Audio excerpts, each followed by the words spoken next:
All right, thanks so much everyone for joining us today.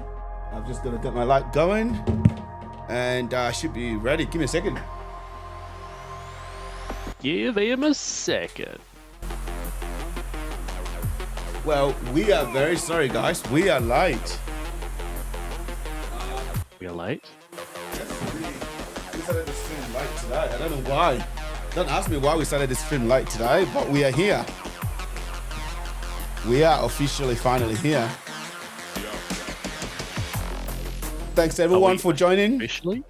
Yes, we are officially live. I think so. Let me double check on YouTube, but I'm pretty sure of it.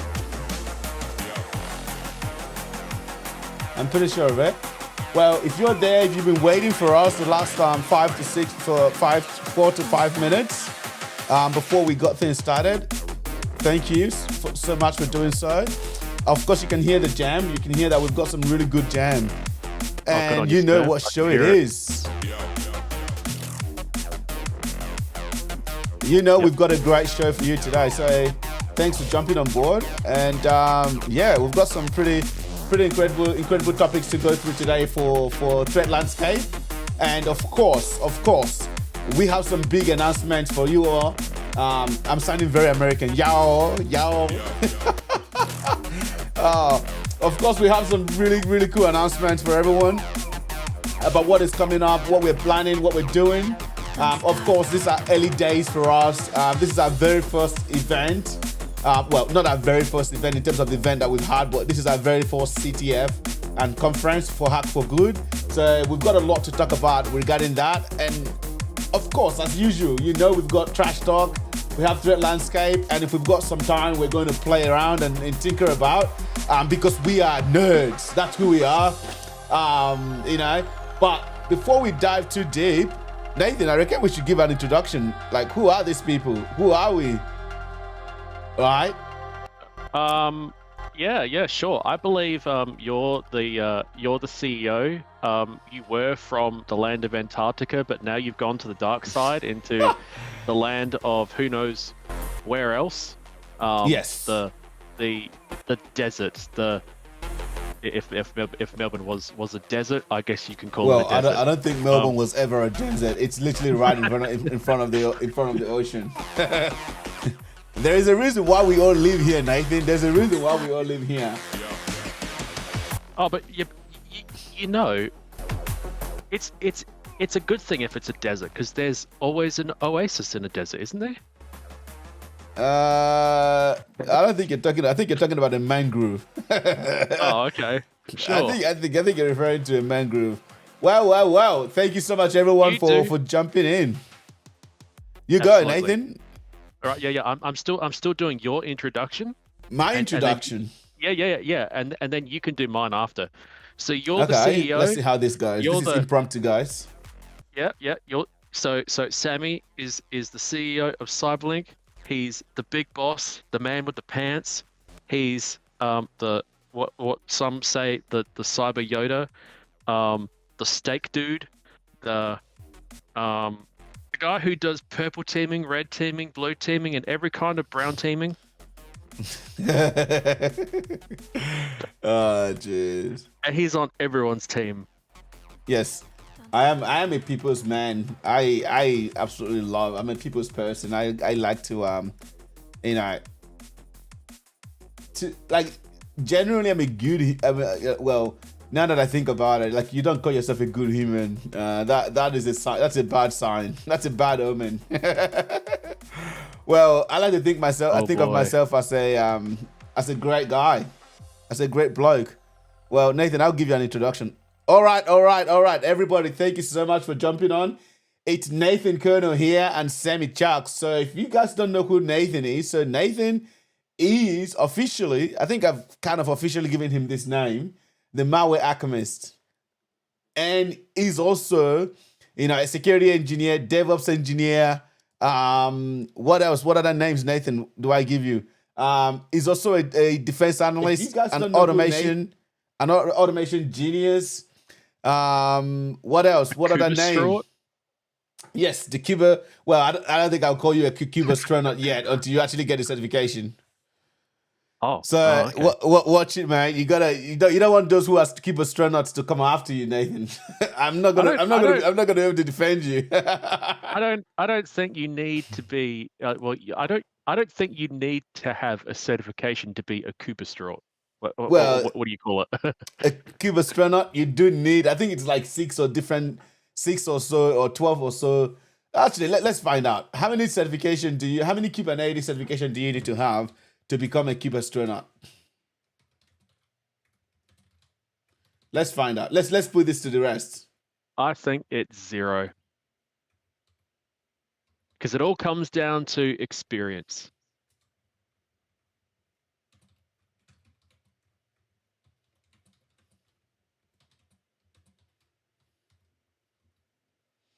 Is that how you spell astronaut? I hope I spelled that right. I don't even know how you're Yes. supposed to pronounce it. So this is it. So you have to have 13 certifications, Nathan.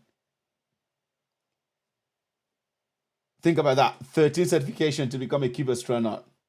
So my friend, you put it this way, you're somewhere here, KCNA. But that Why doesn't mean that. KCNA? Why does KCNA sound so much like CCNA? Well, no one has what's the word I'm looking for? No one has the monopoly on names or certification names, right? So I will let them have it. I will absolutely let them have it. All right. Good. So for those who are obviously here for the first time, thanks so much for joining us. Nathan, I've shared this screen so you can sort of see what I'm doing as well.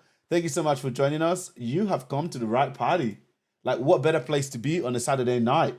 Well, depending on if you're in Australia, and I believe it's Saturday afternoon for those who are in WAT what time zones and UK time zone as well. So welcome aboard. Thanks for joining us. We are exhausted. We had an incredible week. There's been a lot that's happened. Haven't had beside Canberra last week. We recorded NerdKnight episode 58 at B-side. So that was pretty fun, Nathan. Like, we had to figure out a way to get that to work in a granny flat granny flat hotel apartment. You want to retell, Nathan?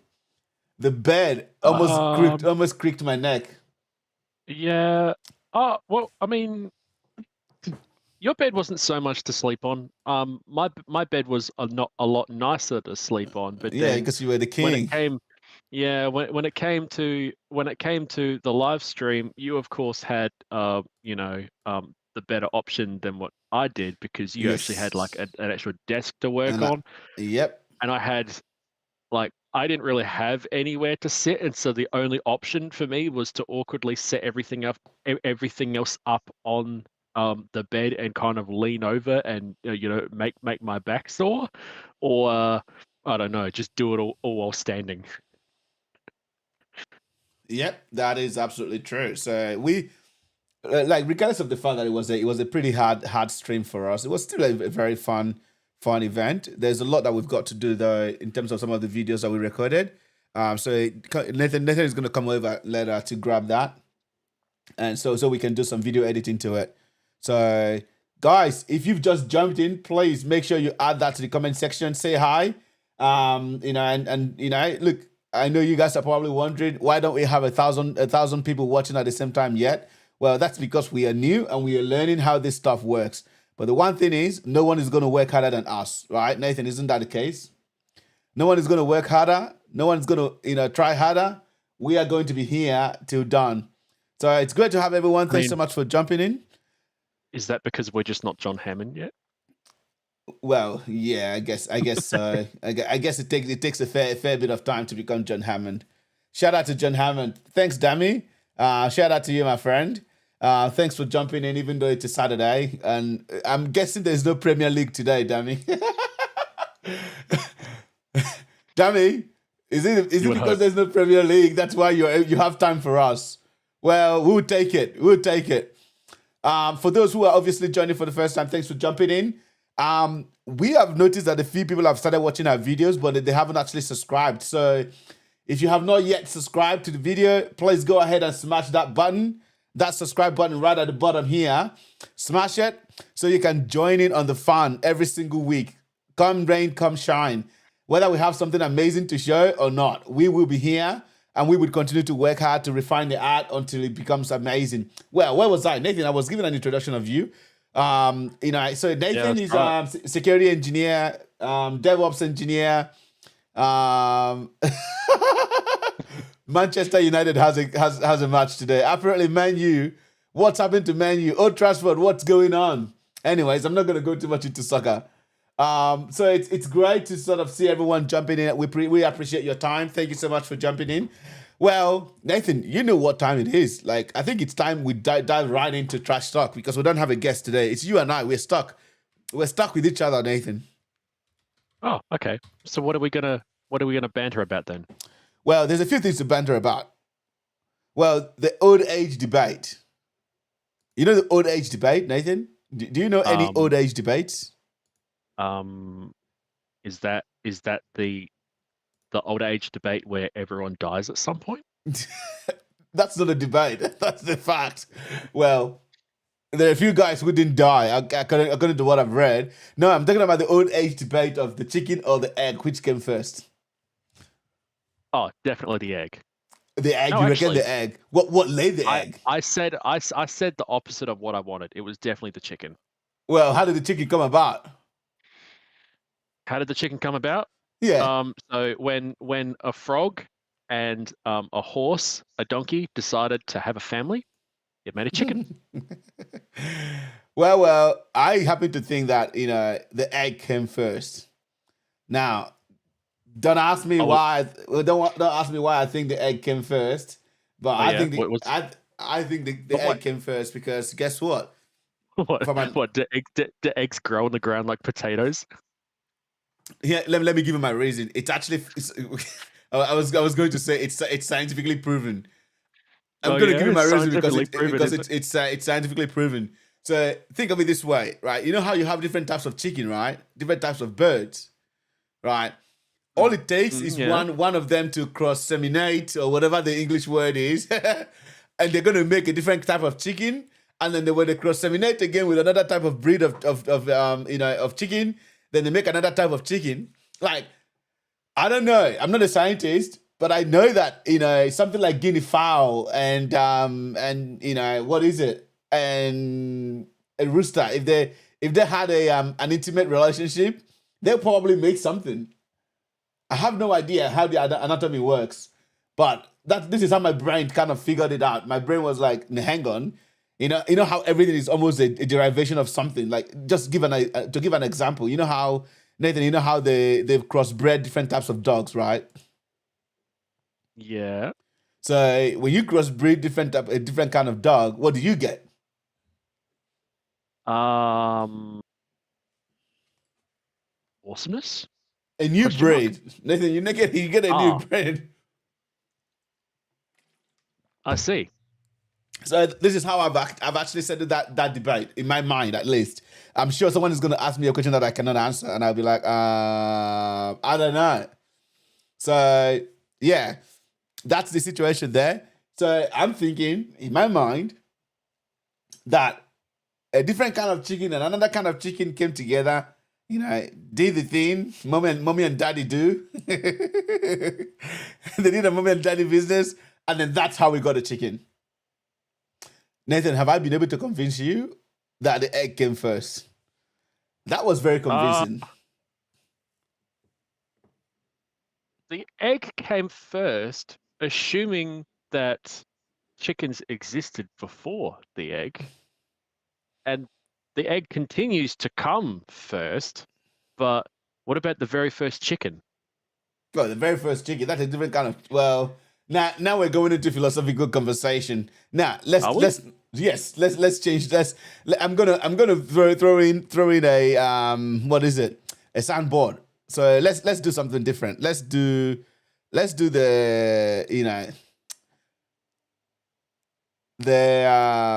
what is it? Bruh. Let's do drum roll. Let's do a drum roll. And then from there we're we're gonna move into the next prompt. So back to that thing on the chicken. The reason why I think the chicken came first, because according to the Bible, God created them by speaking them into existence. So how do you rebuttal that? Well, I'm not rebuttaling that, because that's what I'm saying to you. This is not Come on, mate. We are not going into a theoretical conversation. I think everyone kind of already know that we're both Christians, so we're not going to go into a theoretical conversation about this. This is still trash talk, isn't it? Well, it is still trash talk. Well, hey, you started this. Are you trying to call God's creation trash talk, Nathan? No, not at all. Ah, there you go. I gotcha. But we're still bantering about it. So yes, like, we're still bantering. Are you gonna use some clever pseudoscience to convince me that that's not the case? Dammy got what I'm talking about. It's called crossbreeding, right? That's the word for it. That's the word. So what happens when you crossbreed two eggs together? You can't crossbreed two eggs together. Oh, of course you can. Please, I pray explain to me how you can crossbreed two eggs together. I mean, that's how we get the chocolate egg. Ah, right. The good old chocolate egg. Is there a surprise, a Kinder Surprise inside of it? Oh, yes. Yep, there is. So, right. Guys, now you know the chicken or the egg, which came first. Well, the next prompt, which I have already done a drum roll for, but just because I like you guys, I have another drum roll for you. Well, for this new prompt, the question is, cyber criminals or cybersecurity professionals and defenders, who sleeps more? Nathan, do you have any idea? Dammy, do you have any idea? Cyber criminals or cyber defenders, who do you think sleep the most or sleep more? Oh, definitely defenders. You reckon defenders sleep more? Yeah. Is that why we have more cyber attacks these days? Well, yeah, because the defenders don't know how to do the job. Oh, seriously. Nathan, guys, let me know if anyone can pay me good money. I can dox him. I can send you his details so you guys can send him a piece of your mind. All the cybersecurity professionals who put in so much work and sleepless nights, Nathan thinks that you guys are not doing enough. Nathan, right? Can you give us a reason for your thoughts? Most cyber professionals have never seen a real attack before. So how can you defend against something you've never seen before or experienced? So if it was to happen, I would think that most of them wouldn't have any clue what to do unless, they had to actually do something about it on the spot, or, go through like a breach or something like that. And, in a way, kind of like that's why we exist, to train people so that they can. That is correct. That is absolutely correct, Amanda.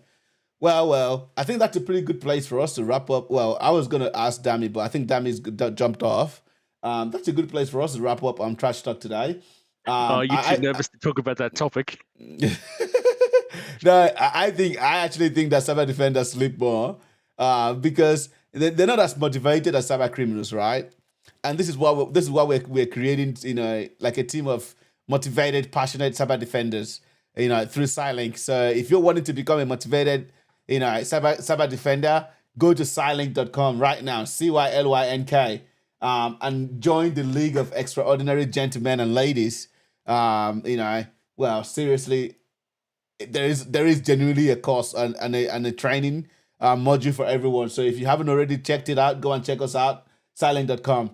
Well, the other thing as well I was going to, sort of, I guess, refer to is the fact that in most cases, cyber criminals are at a place where they don't have a lot of life burdens, like they don't have a mortgage or they don't have any of that stuff. So all they do is probably either living in their parents' basement or they're living in the middle of nowhere or in a third world country somewhere. They don't quite have the same financial burden, and they've got a bit more time on their hands, right? Because they don't have a party to go to or something. I'm not making sense, Nathan. Yeah, no, you are. And cyber pros cyber professionals, at least, those who are doing it because they're getting paid, they have the security of working for a company, whereas someone who has to make money off of crime, it's up to them whether they actually eat and or pay the bills. No one's gonna do the crime for them, so they have to commit the crime to make money. Hmm. All right. Okay. So I think Yeah, that's a good place. yeah, okay. Avoiding the conversation again. Too scared to Yes. say anything. Yep, I Yes. see. Well, I don't want my name to be out there on the internet and be doxxed because we've got some pretty amazing next segment. So let's leave that alone. Let's leave it that way. But if you're wondering who sleeps most, I think cyber defenders probably sleep most. I'm trying to play it safe and keep it PG, Nathan. That's what I'm trying to do. See. I've got some. I am very tired today, but I've got some. So we've got some amazing threat landscape for everyone. So let's drum roll for that.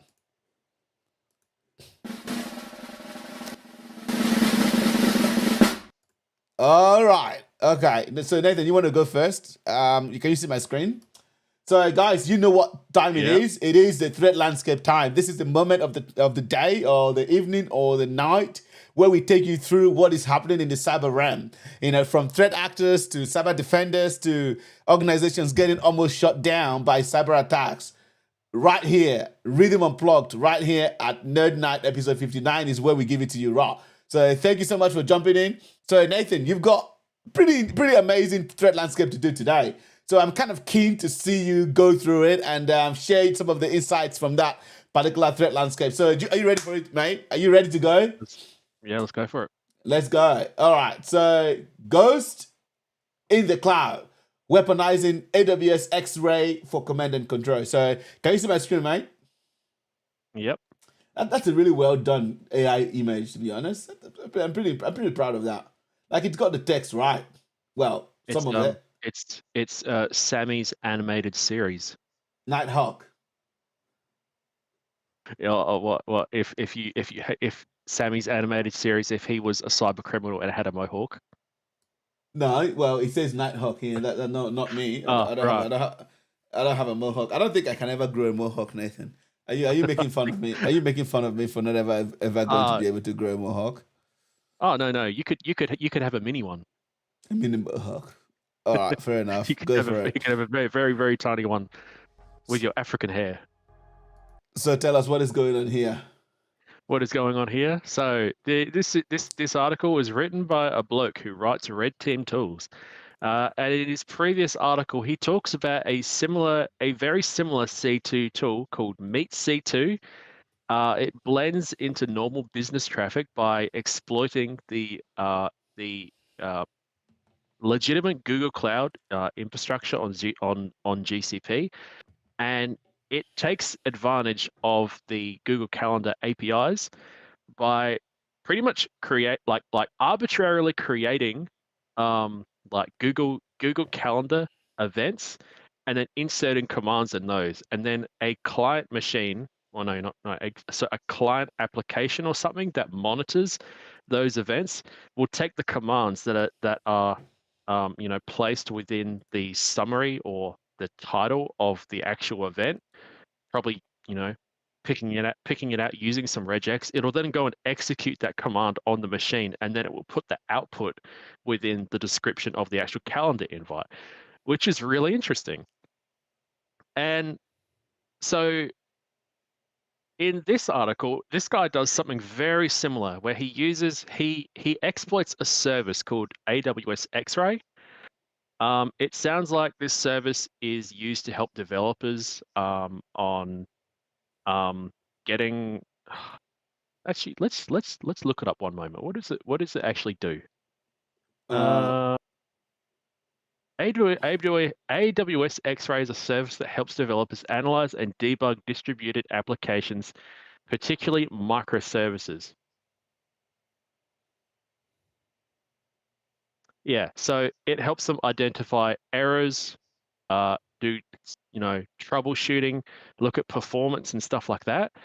But what's interesting about how this guy exploits this service is that it has the ability of writing and querying data within those API responses, and in the actual if you scroll down a bit in the actual diagram that he shows there, he shows how a beacon is created on the target system, and then the service type, which is the beacon marker, is inserted in the API request named health_check with an ID number.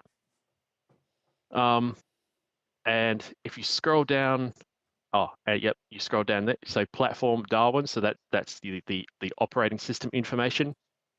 So this API request will return the like a beacon or something with You mean the a beacon implant or a beacon? beacon. Beacon. All right. Yep. So this is creating a beacon on the target system, pretty much, and this is routed through the X-ray service and then brought to the controller, which is the actual C2 server. So it's tunneling the traffic through the X-ray service to make it look legitimate, but it's not. Yeah, it sounds like typically what happens where people try to use like a public key, use someone's public key to sign a message, to make it appear as though that message came from that person. I think this happened for was that on Disney that happened for? Yeah, potentially. Where Yep. cyber criminals were sending emails with their their email signature or something like that. Their public key signature. That sounds a little bit like the Google shenanigans or whatever, where someone takes Yeah, like I think there a was also Google one for email. YouTube as well. Yeah. Yep. I think there was also one Yep. for Google as well. Yep. Absolutely. The Nice. second diagram in there shows how the controller, so being the C2 server, can insert or send a command via another API request that is base 64 encoded, sent to the X-ray service, and then the service forwards it onto the target system that also executes the command and then brings it back to the controller. And what's interesting is, so later on in the article, it talks about how the X-ray service sends GET requests to the target system or the or the controller as well, every 30 to 60 seconds. I can't remember what it's for. It's polling some sort of, like I think it's actually polling the service to make sure it's actually active. And so this tool exploits that by using that as the mechanism to take the command over to the target system and then bring the information back over to the controller. Interesting. If you scroll down, there's actually a video demonstration on how it works. Oh, this guy went into the deep details. So how to run. Yep. So it basically just executes a bash script, and then that essentially asks you to enter your AWS credentials, and then the AWS access key and your AWS secret, which obviously can be created by creating an AWS IAM account. That is an API based account. And then basically it goes through and builds and implants the window. Interesting. Yep. Exploiting the AWS CLI as well. Yep. Cool. And then you get a bash prompt. Yep. If you scroll all the way down, you can, so like the very bottom of the page, there's a proof of concept, so a YouTube video. Yeah, let's play it. Why not? Nathan, you wouldn't be able to see it here. I don't know. There's no audio. All right. It's really bad. Oh yeah. So it gets better. I noticed how it was blurry at first as well, and then it just improved. Oh yeah, there we go. Yeah, so he's initially executing the executable on the user's desktop. He gets the beacon, which you can see in the command prompt later on, and then you can so no active beacon. So when the service comes back and sends another GET request, or the GET request that's Yep. polling the service. Yep, we can see that it's connected, and so he sends his command cmd hostname So over it to. basically like an agent, like a C2 Yep, agent. it's like, yeah, it's like an agent, and so those GET requests that this service is sending every 30 seconds is the mechanism he uses to deliver and then to receive the output on each of those commands. Interesting. So it does take a bit. So if you just skip ahead in the video a little bit, you'll see the output of the Well, command. it almost finished. So typically the best way to do it. I wonder if you can actually, yeah, there you go. So I wonder if there's a way to actively what is it, sort of run it via an actual bash script. So rather than just running individual commands like host name, I wonder if you can just pass an actual script to it to go and do stuff. So if it's going to take Yeah. that long, you don't want to be passing one command per a time.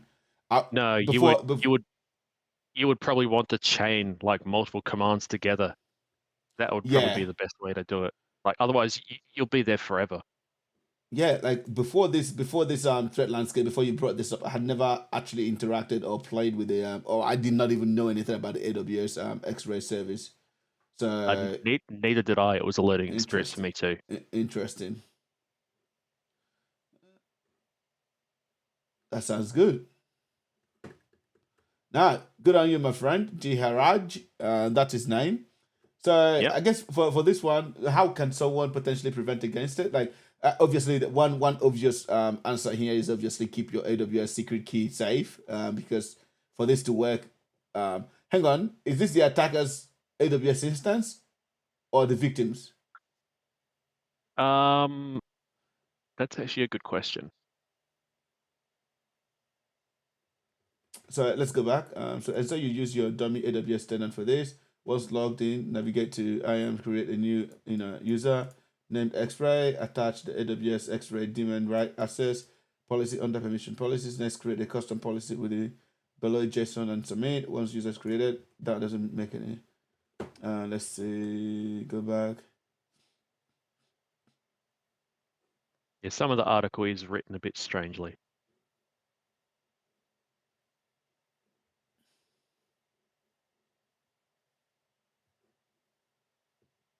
It's left up for interpretation. Mm-hmm.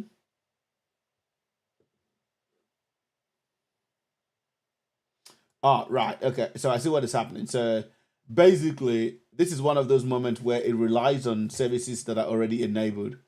So Yes. in which case, like, yeah, I think the recommendation still stands. It's basically, hoping that some developer would have already had, this access or this permission given to the IAM user, and then it's basically trying to daisy chain off of this user, this permission, to then create the Yep. C2 communication. But in that case, like it definitely needs an AWS secret key. It needs an AWS access key. The Yeah. secret key, So the access this key would. to be able to exploit this. So you Yeah. definitely So want to this make would. sure that you keep at least the secret key safe. So you go. Yep. Yep. So this would assume that he's already found a way into the environment somewhere, and he's probably picked up the credentials from some other user who may Yeah. already have these permissions, and now he's set all of this up or whatever to get C2 comms for whatever user he might want to pivot to. Yes, there's still a very scary sort of I guess attack, to be honest. Well, yeah.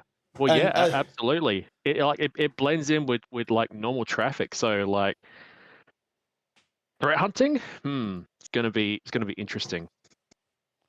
like your you know how you and I talk about this all the time, that there is very little knowledge about not threat hunting in general, but there's very little knowledge about cloud security. Yep. Most defenders just know how to defend or hunt for threat in traditional IT environments, not necessarily the cloud. So I definitely think that Yep. like I know there are obviously tools like Waze, which essentially does cloud detection and response. Um, you know that is great, but in the absence of a tool like Waze, which is not cheap, you're basically left in your own demise. Like this is why we've seen people leave the S3 buckets open, like big organizations, right? Have the S3 buckets open, have secret keys lying around everywhere. So it's an absolute mess. Like it's a disaster. And hopefully organizations can, better protect themselves from this sort of mayhem. But yeah, good shit, Nathan. Thanks so much, man. That was awesome. Let's give him a hand clap. Let me find the thingy. Let me find the thingy. Boom shakalaka. It's clapping. Well done. There you go. Well done, buddy. Well done. Well, guys, it's my turn. Let's see. What do we have here? Well, for those who are not aware, Jaguar. Nathan was teaching me how to pronounce the word Jaguar just before this. Jaguar. Jaguar. Jaguar. Yes, Jaguar. Whatever. Who knows? Now I'm going to become a meme. I'm going to become a meme trying to say Jaguar. Well, everyone calls them JLR. So basically what's happened, is earlier this month, JLR sent out a press release that they had been a victim of a cyber attack, right? And this obviously comes as a result of, I guess around the same time as Spencer's and what is that UK shopping e-commerce platform that got hacked? Oh, Shopify? Or is that not the one? No, Spencer's hacking. Yeah, so M&S cyber attack. So I think the name is Mark and Spencer.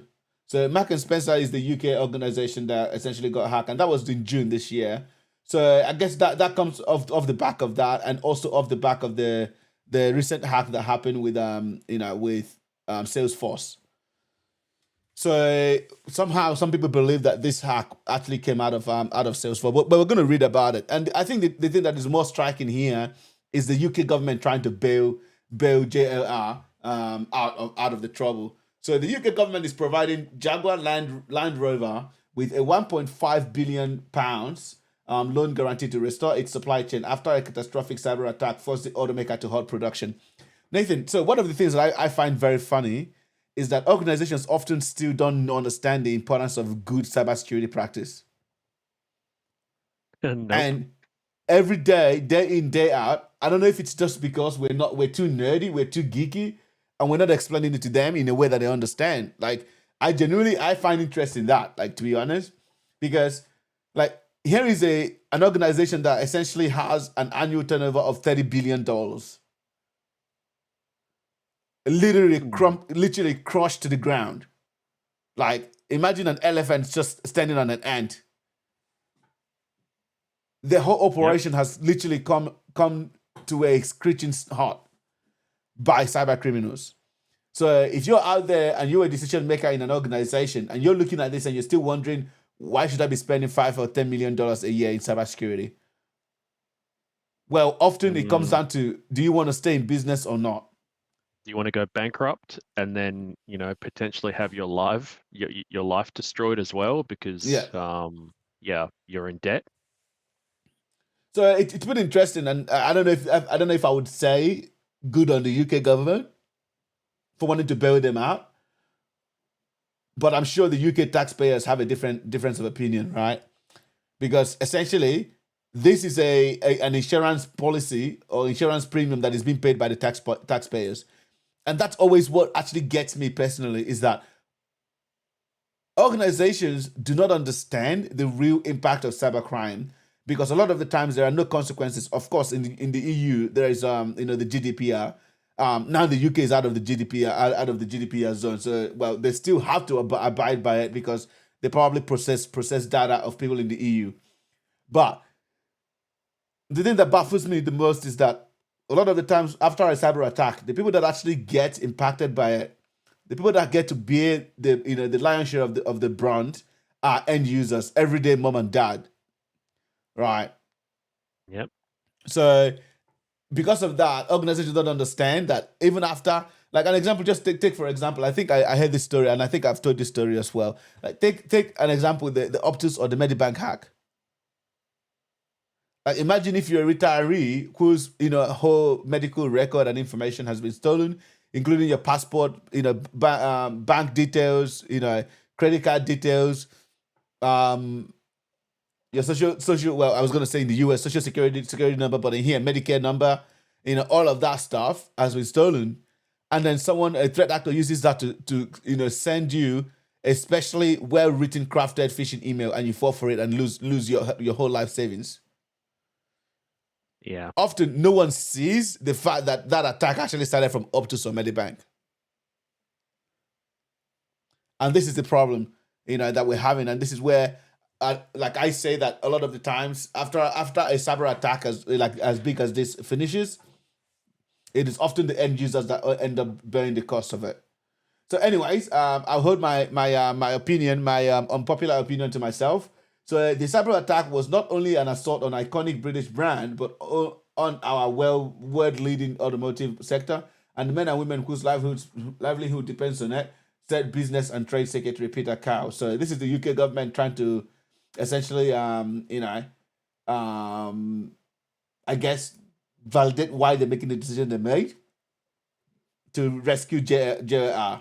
Following our decisive action, this loan guarantee will help support the supply chain and protect skilled jobs in the West Midlands, Merseyside, is that Merseyside, and throughout the UK. We are backing our automotive sector for the long term through our modern industrial strategy and the landmark trade deal we've signed to boost export. I don't see anything here about helping them get cybersecurity better. I don't see anything here about overhauling the whole cyber strategy. To make matters worse, Yeah, it's going to happen again. The attack was so severe that the company was forced to extend its shutdown further as it recovered its system. To make matters worse, right? The insurer reports that JR failed to finalize its cyber insurance policy prior to the cyber attack. Look at that. Like a big auto company that makes $30 billion a year failed to finalize their cyber insurance. And everyday people, you and I, are forced to get insurance for everything, right? So while JR did not share what type of cyber attack it suffered, a group called itself Scattered Spider Lapsus Hunters claimed responsibility for the attack. So is anyone seeing this? Scattered Spider, Lapsus, and Hunters. These are three different cyber crime organizations or APT groups. Right? Very much looks like the shiny hunters. They've joined together to hit JR where it hurts. My heart goes out to them. But my point with this is that often big corporations like this recover, they'll be fine. But it's the people whose data often gets stolen. Yep. In the midst of something like this, that actually has to bear the ongoing brunt. Sorry, guys, I'm still recovering from whatever disease I have. So yeah, Jaguar's Land Rover is one of the UK's largest exporters, employing 34,000 people directly and relying on a supply chain that supports around 120,000 jobs. So, well, I guess it makes sense from a taxpayer point of view to invest £1.5 billion to keep 120,000 jobs. Yeah. Because if Jaguar goes under, 120,000 job can kiss them goodbye. But yeah, Nathan, your thoughts? One moment, I've got to sneeze.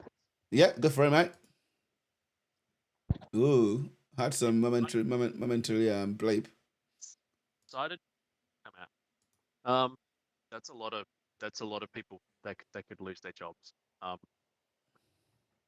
I mean, I was kind of giving my thoughts as you were talking anyway, but yeah, I could hear some of it. So I guess if I had anything else to say, feel free to do so. No, not really. But yeah, I'm, after seeing the the effect of, I don't know, them being shut down for such a short period of time, that that was enough for them to pretty much go bankrupt. Yeah, it's I wonder if this would. I wonder if other companies that aren't taking cyber serious will actually look at this, and it would be their wake up call for them to do something. Well, that's the problem, though. Like, it's. Have you heard of the? Yeah, nah. Thanks so much, Eternal Stranger. So,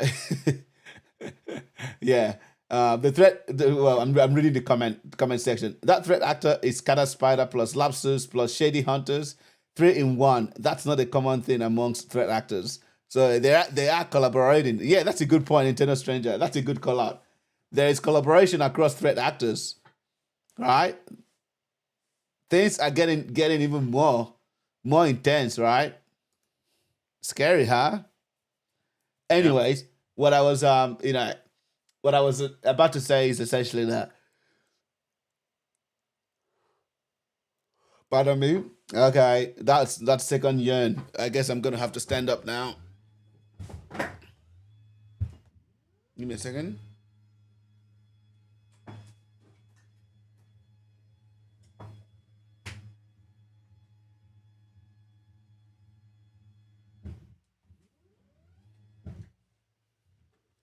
So the situation here is simply a case of, like, most organizations have essentially, like, they think of it from the point of view of not in my backyard, right? Like, they don't necessarily think that the threat actor is going to see them and want to hack them. They think that we are above the law, or we don't have anything to steal. Like, what are they going to steal from us? But the reality is, a threat actor doesn't even have to steal anything from you. Like, if you're an organization that relies on having your services running 24/7, and you have a 1 week shutdown, and each one of those days, you are losing $5 million.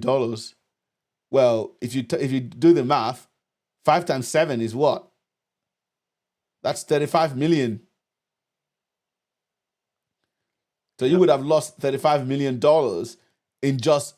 by just having a 1 week cyber attack that you didn't have to pay any ransomware for. That's the point. You haven't actually paid the ransom. You haven't done anything other than be shut down. So it doesn't matter whether the threat actor is able to ransomware you or extort you. The mere fact that they're able to break into your organization or into your perimeter gives them the power to essentially be able to cripple your business. So my recommendation to any businesses out there, definitely get on with it. Make sure you are you're fighting to ensure you have a robust and strong cyber strategy in place, and not just a strategy, but also a very robust implementation strategy to ensure that what happens in the boardroom gets translated to what the engineers are building on the ground. So yeah, that's my thought there. That is my thought. So Nathan, any thought from you? Any other last final thoughts? No final thoughts. All right, cool. So I think that's pretty much a good place to sort of wrap that one up. Look, if anyone is wondering, Eternal Stranger, if you haven't had any other thing to add to it, definitely feel free. So it looks like the scattered spider is much more resilient than you think, that you might think, or the arrested members weren't as crucial for their work. Well, the scattered spider is pretty much a diverse group of young people across the English speaking nations. So if you arrest one guy or two guys, that probably made it more fun for a lot of other young teenagers. And this is why the solution is to hack for good. That's why we're saying what we're saying. Our solution genuinely is that young people can get into hacking. They should get into cyber. We don't want to tell them, oh, don't get into cyber. No, we're saying get into cyber and join the good guys. Become a cyber defender, not a cyber offender for evil. So yeah, that's really the goal there. Thanks so much, Nintendo Stranger, for your contribution. Good stuff. All right, Nathan, I think we can probably round up the threat landscape segment and move on to CTF and labs. So let's see. We haven't done. I think Nintendo Stranger is going to love this. We haven't done KC7 for a while. So you haven't done any rapping for a little while either. Well, I'm not sure if I want to do any rapping, but Are you sure? Like, while you're doing KC7, I can start writing your lyrics. No, no, I'm too tired for that, mate. I am too tired for that. I am too tired for that. All right, All right. let's play some KC7. Why not? And maybe that will wake me up. Well, it seems I'm still playing the Iskander in Valdoria. I don't think there's any rapping in Iskander in Valdoria. I hope so. Nice, nice. If Jack was here, he could help. What Jack? Oh, yeah, Jack Sessions might even actually be in the chat. Oh, true. Yeah. I don't think Jack is in the chat. Well, Jack, if you're in the chat, shout out to you, my friend. Well, I think you're referring to Jamie, right? Can he rap as well? Oh, wait, you're talking about Jack Sessions? Yeah, I don't think Yeah. Jack does. I don't think Jack does KQL at all. Am I making this up? No. That would be I don't Jamie. think he does. Yeah, I think that would be Jamie. Oh Well, no, absolutely. But Jack could help with the rapping and give you moral support. I have nothing to give you, Nathan. All right, welcome to Valdoria. On the eve of the election, Nene leaked the esteemed editors of the Valdorian Times. Awoke to a nightmare. The Valdorian Times, the beacon of truth for the city, published a scandalous article accusing Luffy of corruption and misconduct. The article, a vile concoction of lies, was not what she had approved. The article alleged that Luffy, known for his environmental activism and social reforms, was secretly involved in a land deal scandal, exploiting his position to benefit a shadowy network of real estate moguls. Furthermore, it accused Luffy of accepting substantial bribes to push environmental damaging policies, a stark contradiction to his public persona. However, the article, a vile concoction of lie, was not what has been approved by the newspaper editor. The Valdorian Times has hired you as a cyber incident responder to help investigate the incident and get to the bottom of how the falsified article was published. Oh, let's see. There's a video.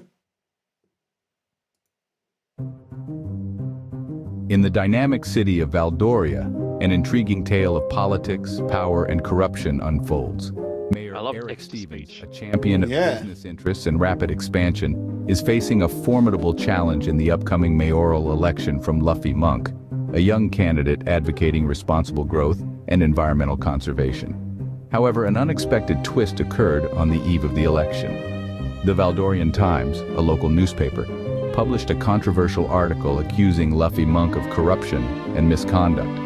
The report claimed that Monk, known for his environmental activism, was secretly involved in a scandalous land deal and had accepted hefty bribes to push environmentally harmful policies.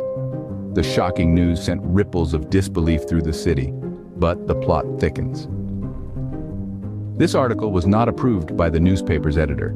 It appears that an unknown entity managed to publish this unverified piece, defaming Luffy Monk. Super sinister. Now, the Valdorian Times has sought your expertise as a cyber incident responder.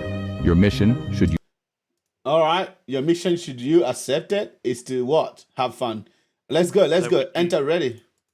Were you hit by any of those sinister vibes? No, I wasn't. I'm going to be honest. All right, so to start your investigation, you will need access to the company's pool of data. The Azure Data Explorer AXD pane on the right contains our top secret data. We will use ADX to run queries that will help us answer these questions. For each query we provide, you will simply copy and paste it into the query. Hey, on the right panel, and then click run. You can use the Ctrl+V shortcut to paste. All right, we know we don't do copying and pasting. So let's explore this table called employees, and then where we can take 100. So the first 100 or the first 10. I'll do 100 just to be different from it. So Nathan, are you following along? You want to play this or not? Ooh, nice. There's some good data there. I'm following along. I don't know if I know the syntax, but I'm following. Well, it's learning. So, okay, so we can see anytime you are stuck while trying to write a query, you can always take 10 to remind yourself what columns and values are in that table. That's a good question. So type down to end the credit for this question. So let's type done. So is take 100 similar to like limit 100 in like SQL or something? Not necessarily limit. It's more so just it's telling you to give me. So it's not giving you a limit on incoming data. It's actually more a get request to give me 100. So it's more get 100, not necessarily limit to 100. I'm not quite sure how to describe that in SQL. No, I'm So not really sure how that's any different. But yeah, okay. it'll probably be select 100 in SQL, right? From like you can do. If I can type from that from all tables, select 100 where user. I think you're reversing the syntax, but yeah. I know. Well, yeah. Well, select 100 from that's where user is equals awesome Sammy. Awesome Sammy. Right. So this is essentially what it's doing. I'm not sure if that syntax is actually correct at all. Some of it, no, but All I get what you mean. All right, there you go. So that's what it's trying to do. So let's go. So now that we have access to the data, we would need to get a lay of the land. So let's get some more information about the Vadarian Times. So how many employees work at the Vadarian Times? Interesting. So let's count the number of employees. Is there like a unique count? No. Distinct? Yeah, that's probably what we call distinct. Yeah.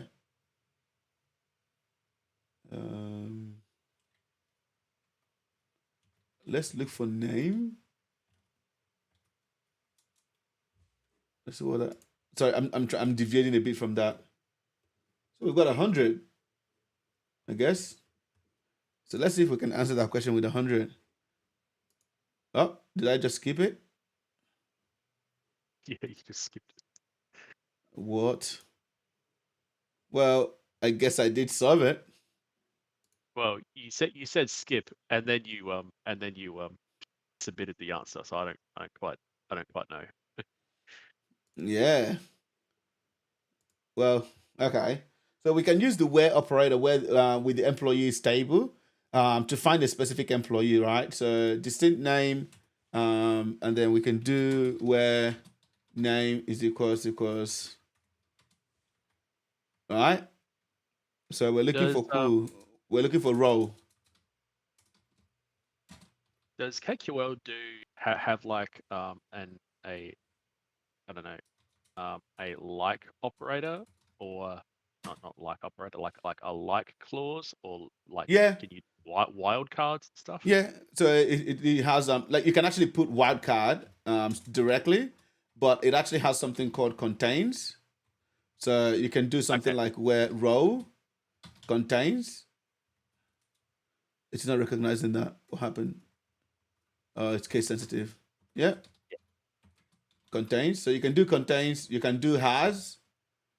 Has not. You can do. I think you can do asterisks, but that wouldn't make sense here. So in this case, we're looking for where row is equals to. Where role is equal to editorial director and has stake. I don't think you can do and here. No, really? I think you have to go to the. Well, we'll learn that. I'm not sure. Let's see. Because this is essentially like amounts to an and statement, right? So you have to use the pipe every time. Yeah, I don't know. Like we'll have to double check that. So in this case, to learn more, right? So we're looking for information. What do we want? What is the editorial director name? So his name is NerdKnight, right?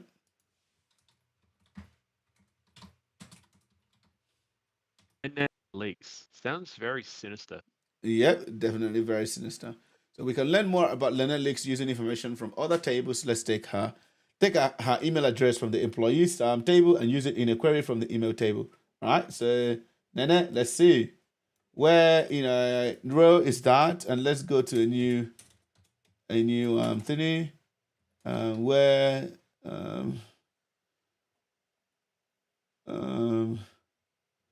recipient actually the where that you used is yeah. the case. Well, you can do replace strings.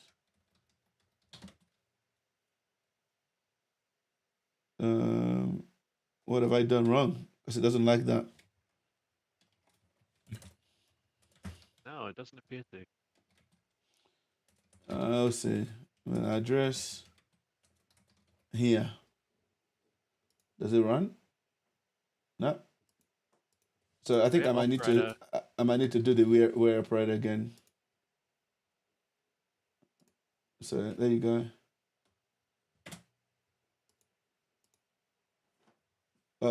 Wait, we're looking at the wrong table.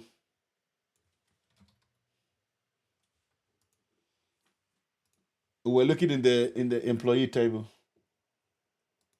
So where recipient is equals, then there's email address here.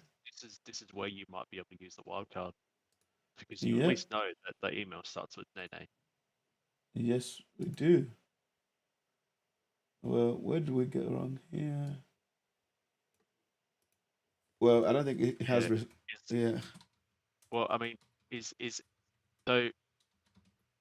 I'm assuming that equals in KQL means match this string exactly, right?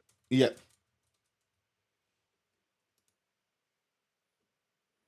It doesn't give us anything. Well, wait, it haven't counted it. well, I mean, like if you look at the text, it says Nene's email here, email address here. So like, Oh, my bad. Wouldn't you think like you're supposed to put the email there? Yeah, but typically when you want to ask for that, you do this. Everyone knows that. Do they?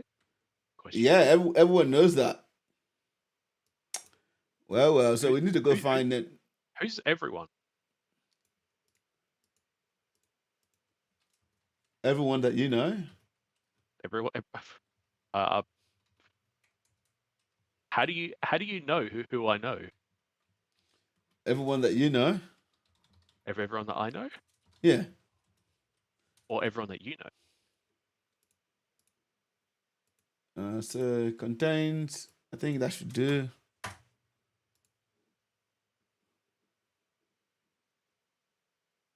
So that's her name, her email. Let's copy that. So where recipient equals Nene's email. All right. And let's count it. So we've got 18 there. We'll just count again to see if that solves it, if we get the same answer. Oh, there's 18 here. Yeah, that's exactly the same thing we got before. So let's go. So there's multiple ways you can solve these problems, right? So you can use the distinct operator. Oh, Nathan, there you go. To find unique values in a specific column. How many distinct senders were seen in the emails log? From the domain name, we print all stuff.com. So let's go. So where sender has. So we're doing some wildcard.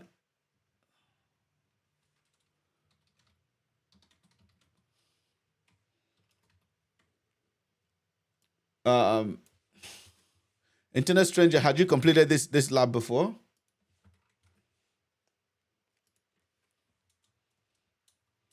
So we do a distinct what field? We're looking for the email field or what? Yeah, possibly. Where sender has, and then no, yeah, we can look for sender. Yeah. Count. And then let's count.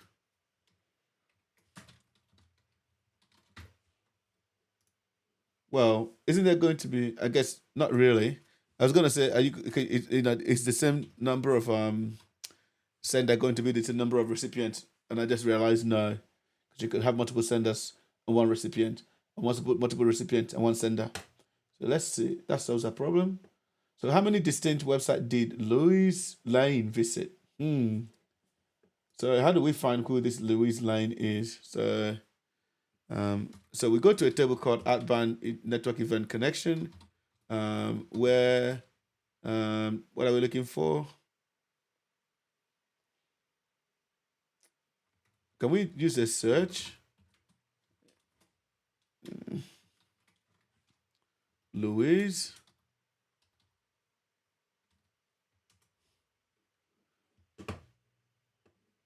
Yep. I don't see a field that you Hang can on. search that. My bad. I don't think I haven't used the search operator in a while. So let me see. How can you use it? What can you do with search?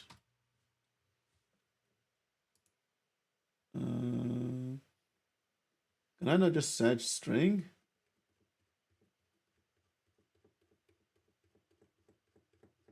Maybe you can't.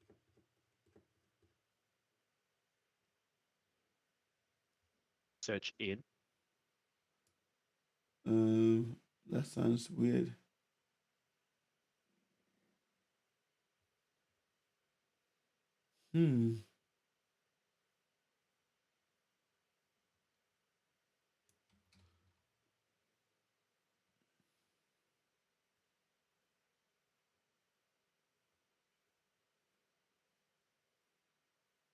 That's a string length. I could definitely tell that this is written by Microsoft. I'm looking at all of these ancient deprecated C functions that seem to have the exact same names to the ones I'm thinking of. Yeah. In C.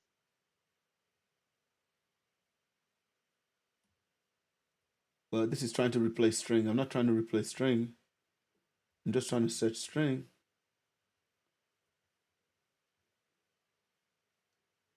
Wow. Well, not very useful, I guess. So let's stick to this. So search IP, where source IP, I guess. Contains, has. I think you missed the underscore between source and IP. Yeah, well, we don't actually want to do that. So let's look for recipient first. Why did you choose this table name? What? Why did you choose outbound network events? Well, that's what it's saying to do here. Oh, is it? Oh. Yeah. So I'm just gonna, because we don't know what is known as IP address. So let's use let's use a different thingy. So we've got source IP URL here. I knew that the whole time. I was just testing to see if you knew.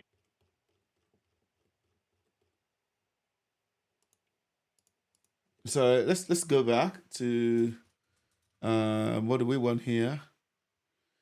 Security event. Is there anything where indicator? I guess we can search inside of indicator. Contains.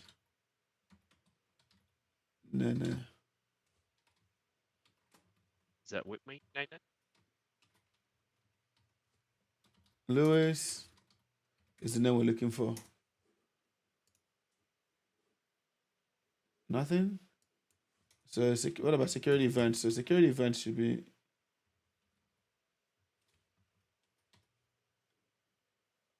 search IP.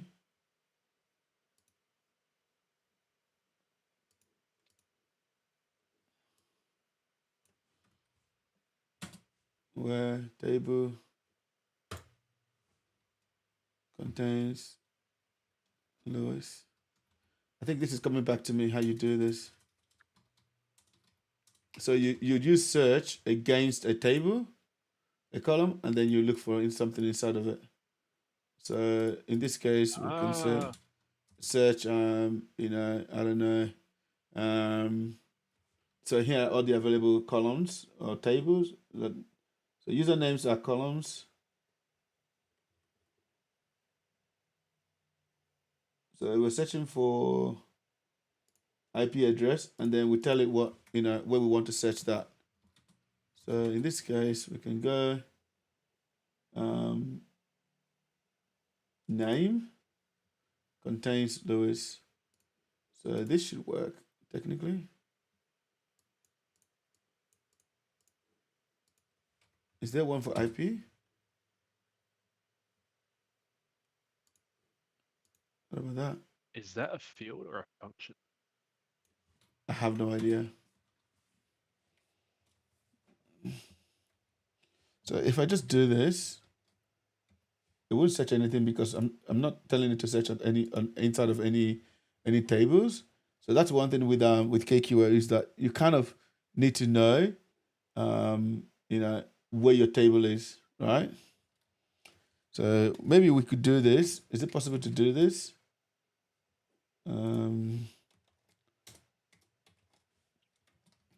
Where, well, we can just do some research.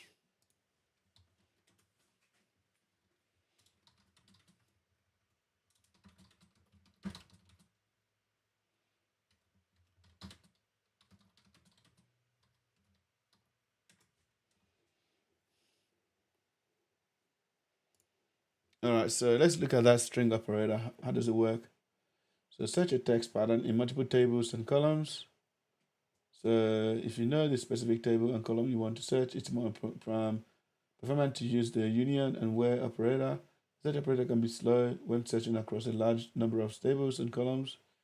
So where's the usage example?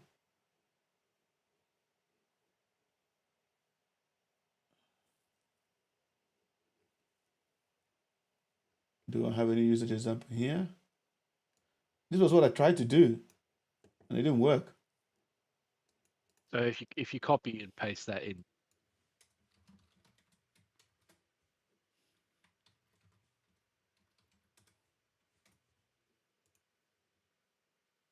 Well, apparently now it works.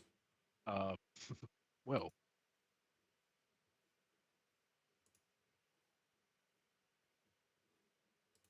So I guess here we can sort of find Lewis's. So this is under the table employee.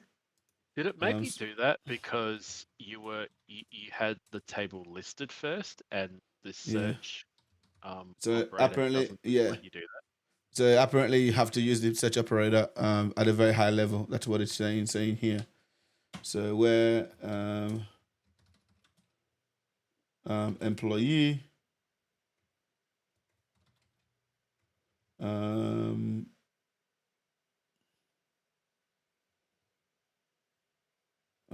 what am I going to use to anchor this? Let's see. Where name contains, or we can just do a direct.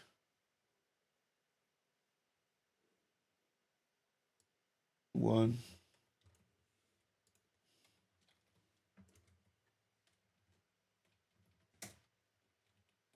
But you love it when you paste it outside of the string.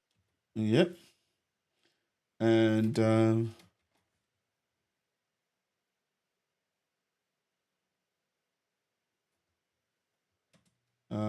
present project IP address. Yeah, there you go. So internal stranger tells us that he's way ahead on case. Yes, he is way ahead. So we need to do more KC7 to be able to get here. So we've got what we want. So let's go down. We've got his IP address now. So let's go search that outbound network and now search his IP address. If it'll let me search, source IP is equals that, and so what are we looking for? How many distinct websites did Lewis visit. So we do distinct URL, and then let's count it. 62. All right. You ready? You think that's correct? I'm ready. I think. Yeah, look at that. Oh, dang it. It's correct. Are you against me, Nathan? Do you want me to fail? Oh, I just thought maybe it might be more entertaining to see you try harder. Oh, yikes. How many distinct domains in the passive DNS record contains the word higher? Interesting. So we could probably do this easily. So passive DNS table where domain contains higher. If you run the query like that with all three of those tables, is it going to combine it in one search? No, you have to select them all. That's how KQL works. Okay. Where domain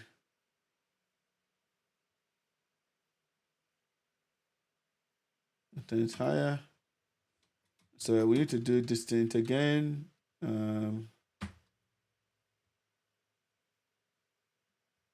Domain, I guess.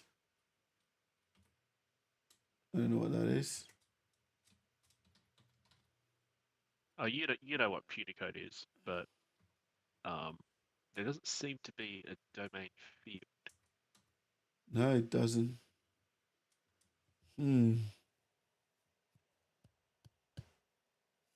Well, we could project domain. It's not recognizing it. Function. It's not recognizing it. Something was wrong. Yep. Where domain contains. Oh, I see. There you go. That fixed it. Distinct domain, and then count again. So the same thing we've been doing, nothing new.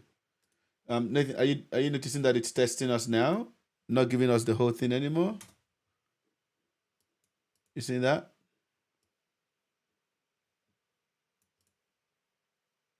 You may notice we're using contains instead of has here. If you are curious about the differences between these, check out this post. I actually don't know the difference. Well, let's find out. Oh, Stack Overflow to the rescue. So what's the difference between the has and the contains operators in KQL? It's funny that this is like, it's funny that this is on Stack Overflow and not their documentation. I know. Well, the answer to the question is contains will always return true if the search string exists within the search text. Has results depends on the surrounding of the search string within the search text. So I don't understand. So let's see example. So one hello two word. True. So contains searches for a substring. Has result depends on the surrounding of the search. But that's practically saying the same thing. Does that make any sense to you? So that's why I'm looking at another answer. Contains finds the search strings. Yeah, that looks a bit more like English. Contains finds the search string within text such as ew, hell, ella, hello, blah blah blah blah, using a data scan, not using the index. Okay, that makes sense. So has finds the search string within text such as L, blah blah blah blah blah blah, leveraging the index. Has does not find the search string if it is contained within a longer term. Right. Okay. That makes a bit more sense. But I still can't explain it to you. So let me try again. Always find the search string. Yep. So basically, contains will look for a string regardless of whether it's a sentence or just a bunch of characters. While has will more look for where there's a complete sentence, if that makes sense. So if you has looks for the completed sentence, while contains looks for the substring. yes, Yep, that makes sense. so it'll always look for hello rather than hell. Yep.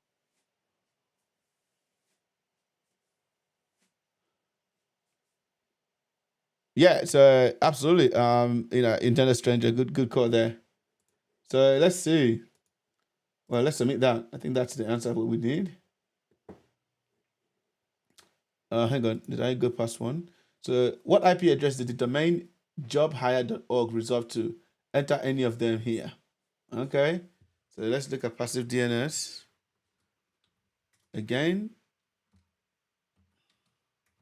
Could it be semisteakhouse.com? where domain,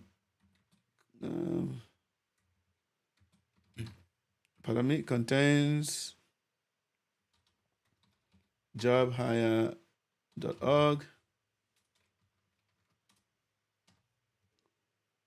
So let's find that first.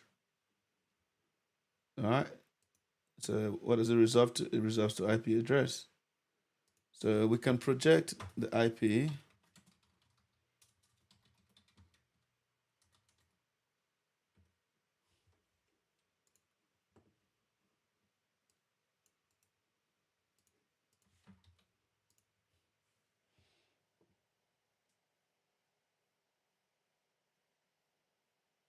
Yep. Internet stranger, I do agree with you. So it contains is more heavy in terms of what it searches for, what it allows than has.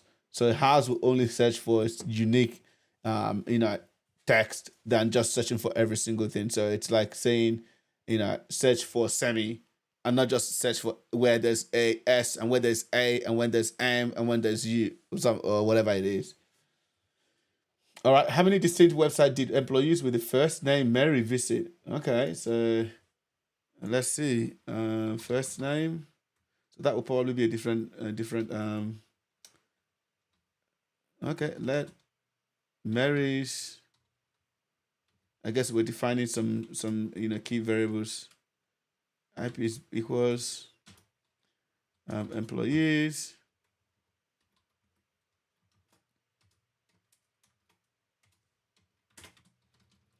Where name has Mary.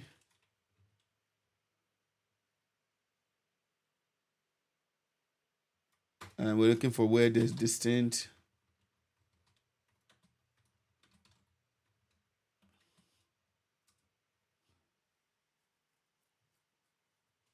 IP add.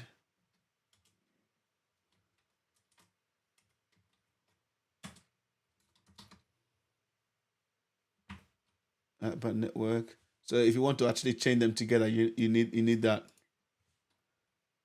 So basically what that does is it takes the output of the previous one and then passes it to the next one. Yep. So Nathan, I did realize you didn't actually play. You didn't play with KQL that much, Sentinel. You've got a syntax error, and does it have something to do with that semicolon? No, it should be fine. Oh wait, I shouldn't have this. It's a table. Oh, okay.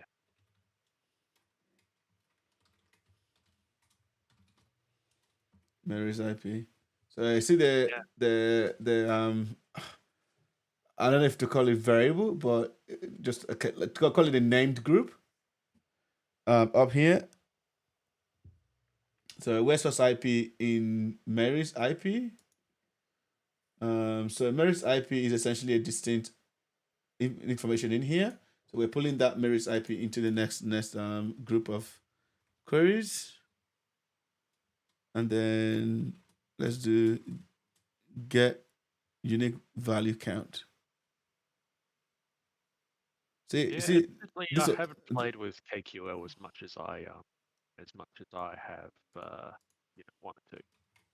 So get unique count here. That would be another distinct. Yeah, so distinct. Mary's. It's not letting me do that. IP, and then count it. You see what I was saying, Nathan? That's what everyone does. 1. Okay, we've got something wrong. What do you mean by that? That's what everyone does. The greater than equals and greater than and less than signs is how you tell someone that this is not. I don't want you to do this.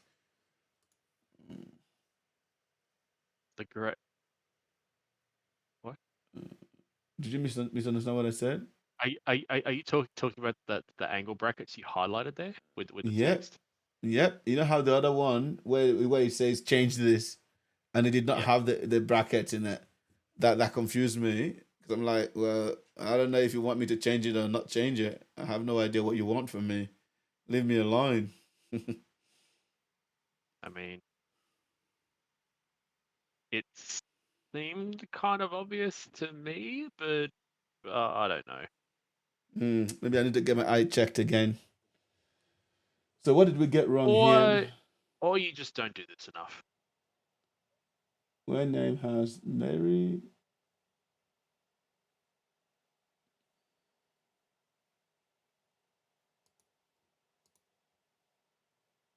And distinct IP. So where's source IP?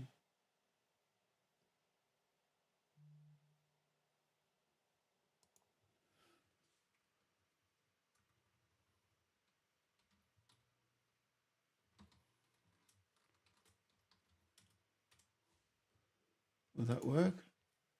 Error.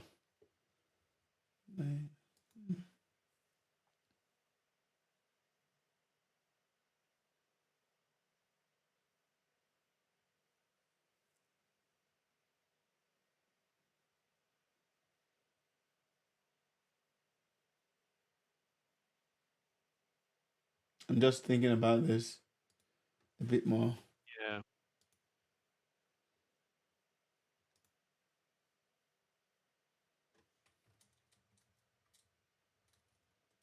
What if I just count it? 58. That's it.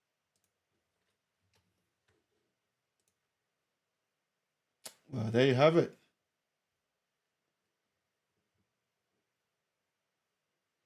That was weird. When did we start the stream? Was it 10 minutes past 9? Well, it was about 5 minutes past 9.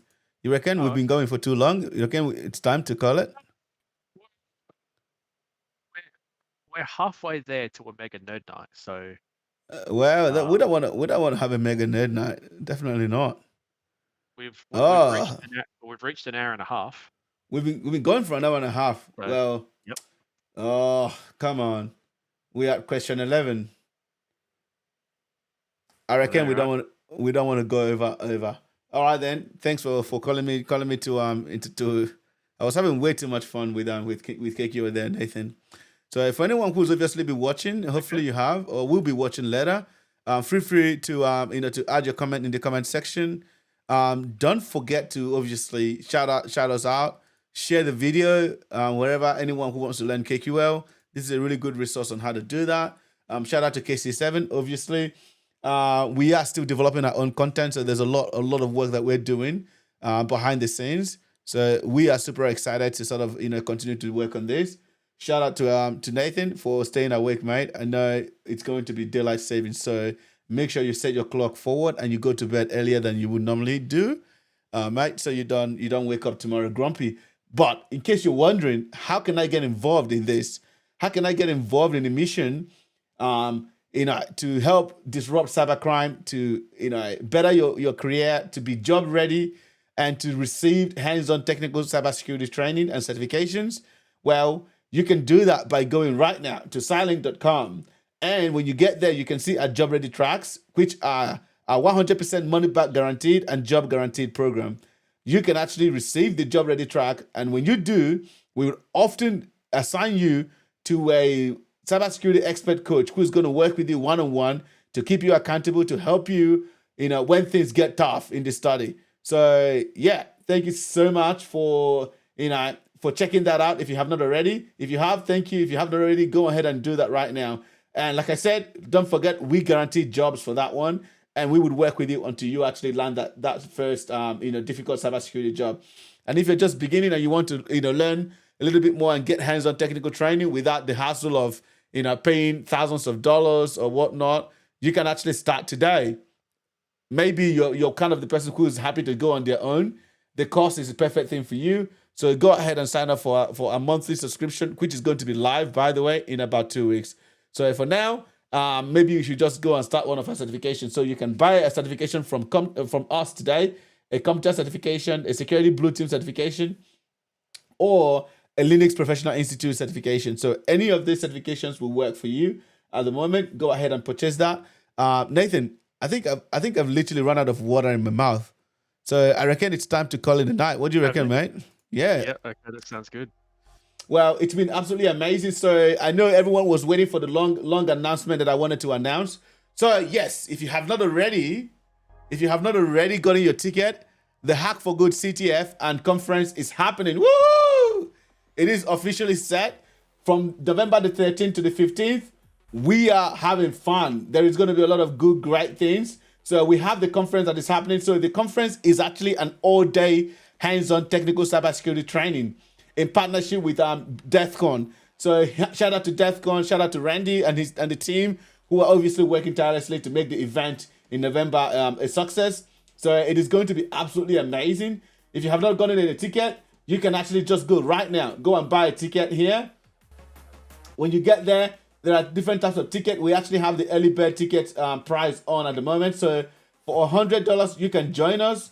There's going to be light refreshment, and you are actually going to receive 100% hardcore technical training on the day. And there's also going to be a certificate of attendance for you to add that to your portfolio and to your resume. If you're a student and you still have your student ID, go ahead and register with your student ID to get another $30 off. And if you want to do the general admission, you can buy a general admission for $150. But also, you can also sponsor to help see Hck4G Tour come to fruition in 2026. So you can also use this button to donate to that as well. With that, Nathan, I think that's pretty much all my voice can carry today. We look forward to getting better. We are just learning how to work better together. And we're going to continue to improve. We promise you guys that we're going to keep showing up and we're going to keep doing some awesome work. So if you have just jumped in, thank you so much for jumping in. Go ahead and watch the video again. But if you've already been watching with us the whole time, definitely don't forget to hit the subscribe button. And yeah, Nathan, you have any few final words to add? No final words. Those are my final words. My final words is that I have no final words. All right. Well, thank you so much, everyone, for jumping in. Really appreciate your time. Enjoy the rest of your weekend, and we'll catch you guys next week for another awesome night of Nerd Night. Hopefully, you've learned a lot with us. So yeah, it's gonna be pretty awesome. Thank you so much, everyone, and enjoy the rest of the weekend.